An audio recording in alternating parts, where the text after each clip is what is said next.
Yeah, I was learning very quickly because Lindsley Parsons took me under his arm and gave me tutelage because he wanted to promote the cross relationship.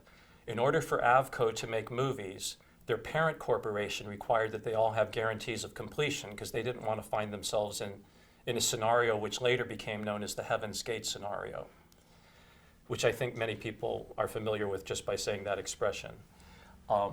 If not, just read the book by Stephen Bach called Final Cut and you'll get it.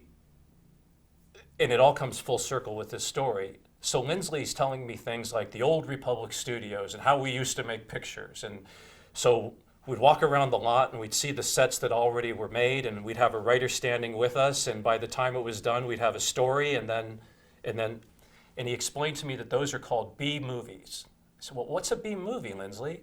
He said, well, the studios put their A movies together and they built the sets and they made everything, and then for the B movie, we'd try and scavenge around it.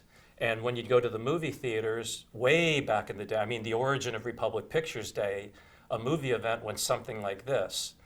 You'd go in and they would have newsreels where you would get the news. They'd have short subjects, they'd had cliffhangers, then they would stop and have raffles, and they would have food, and then they'd restart and show the A movie, the one that everyone went to see. But TV was just coming about in the 1930s, and so all this other stuff, so you could spend a day in the theater. And then after that was over, there were people that still had an appetite to stay and see more. Then the cheapo movie came out, and that's your B movie.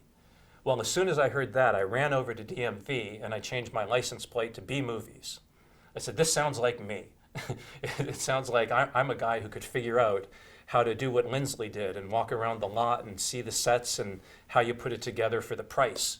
And I had learned in business school that you only have a few ways to establish yourself in business.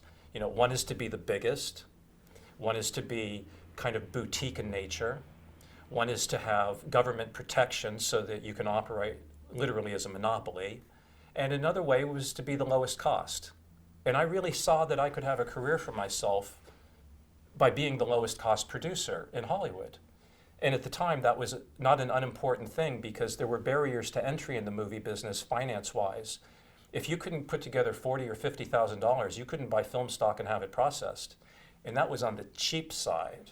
That's buying film that they called short ends, which was after the movie companies would take out their 1,000-foot roll and roll off 800 foot of it. They didn't think 200 foot may be enough for the next take, so they just keep it in the can. They'd buy it for 40 cents a foot and then sell it at the end for 5 cents a foot.